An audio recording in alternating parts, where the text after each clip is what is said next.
Greetings, seekers of wisdom and lovers of myth. Today, we embark on an epic journey through time, unraveling the untold saga of Gaia, the primordial mother, whose breath gave life to gods and mortals alike. This is a tale of creation and conflict, of love and betrayal, of destiny and defiance, woven into the very fabric of existence. If you enjoy these mythological deep dives, don't forget to like, subscribe, and leave a comment about your favorite mythological beings.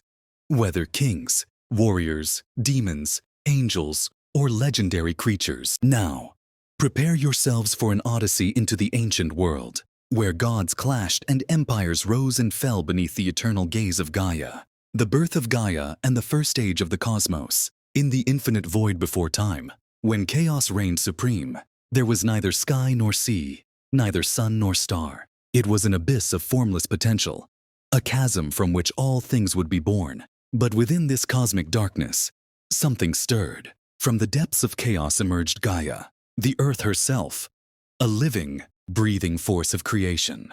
Gaia was not merely land and stone. She was life incarnate. Her body was the mountains, her breath the winds, her veins the rivers, and her womb the boundless possibilities of existence. Yet she did not come alone. Alongside her emerged Nyx, the night, and Erebus, the darkness, as well as Tartarus, the unfathomable abyss. But it was Gaia who was destined to shape the world, longing for a companion. Gaia, through the power of her own being, gave birth to Uranus, the boundless sky, who stretched over her like a celestial dome.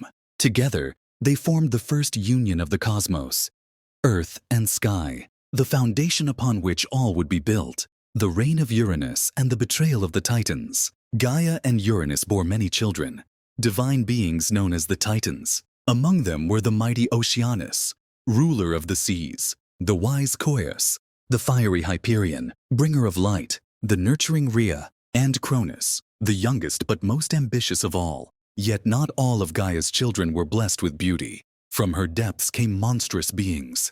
The one-eyed Cyclopes, who forged the weapons of the gods, and the Hecatoncheires, giants with 100 arms and 50 heads, whose very presence shook the heavens. Uranus, disgusted by these monstrous children, cast them deep into Tartarus, imprisoning them within the bowels of Gaia herself. She trembled in agony, feeling their suffering as her own. In her sorrow and fury, she conspired against her own husband, seeking a champion among her children. Cronus, the cunning and ruthless Titan, heeded his mother's call. Gaia fashioned for him an unbreakable sickle of adamantine, and when night fell, Cronus struck. With a single merciless blow, he castrated Uranus, hurling his father's severed flesh into the sea. From the blood that fell upon Gaia sprang forth the Erinyes, spirits of vengeance, and the Gigantes, monstrous warriors. From the sea foam that swallowed the severed flesh, Aphrodite, the goddess of love, was born. Uranus, weakened and humiliated, retreated into the heavens, leaving Cronus as ruler of the cosmos. But before vanishing, he spoke a prophecy.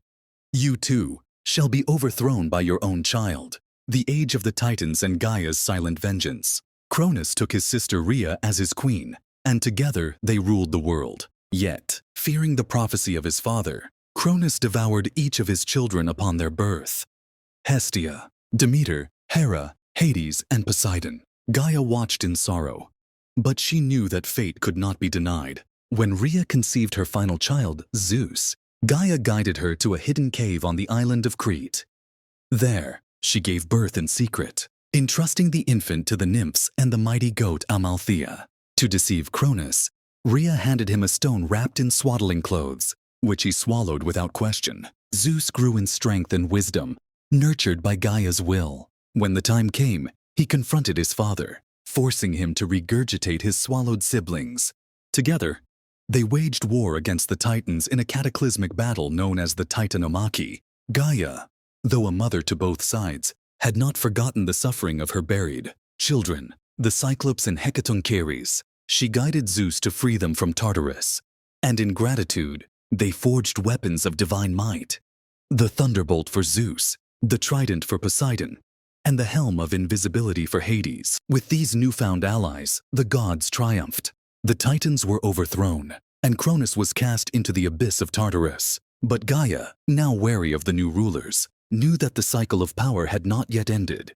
Gaia's wrath and the rise of the Gigantes. Though Zeus and his kin now ruled from Olympus, Gaia grew resentful. She had aided Zeus, yet he had imprisoned her Titan children, repeating the sins of Uranus. In her fury, she birthed a new generation of warriors, the Gigantes, towering giants born of her blood, destined to challenge the gods. Thus began the Gigantomachy, a war of unimaginable devastation. The Gigantes, led by the monstrous Alcyoneus and Porphyrion, laid siege to Olympus itself. The gods struggled, for only a mortal could slay the giants. Guided by prophecy, Zeus called upon the hero Heracles, whose arrows, dipped in the venom of the Hydra, brought ruin to the giants. One by one, the Gigantes fell, and Gaia's rebellion was crushed.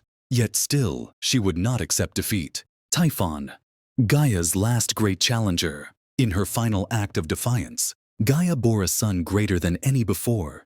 Typhon, a being of chaos and destruction, destined to overthrow the gods. With fire in his veins and storms in his breath, Typhon rose against Olympus, shattering mountains and setting the heavens ablaze. Zeus alone stood against him. The battle raged across the world, shaking the very foundations of existence. In the end, Zeus, wielding the full fury of his thunderbolts, struck Typhon down, imprisoning him beneath Mount Etna, where his rage still fuels the volcano's wrath. With this, Gaia's war against the Olympians ended. She withdrew into silence, retreating into the depths of the world, her presence felt but seldom seen. She would aid mortals and heroes in times of need, but never again would she rise against Olympus. The legacy of Gaia. Though time has passed and the gods have faded from mortal worship, Gaia remains. She is the earth beneath our feet, the mountains that watch over us, the forests that breathe life into the world. She is both mother and destroyer,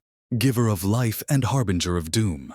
Her story is not one of good or evil, but of cycles, of creation and destruction, of power rising and falling. She is the eternal force that binds all things, reminding us that even gods are subject to the will of the earth. Farewell, seekers of myth. And so, our journey through the saga of Gaia comes to an end. But myths never truly die. They live on in the stories we tell, in the lands we walk, and in the dreams of those who dare to believe. If you enjoyed this tale, like, subscribe, and leave a comment telling us your favorite mythical character. Whether kings, warriors, demons, angels, or legendary beasts. Until next time, may the wisdom of the ancients guide your path.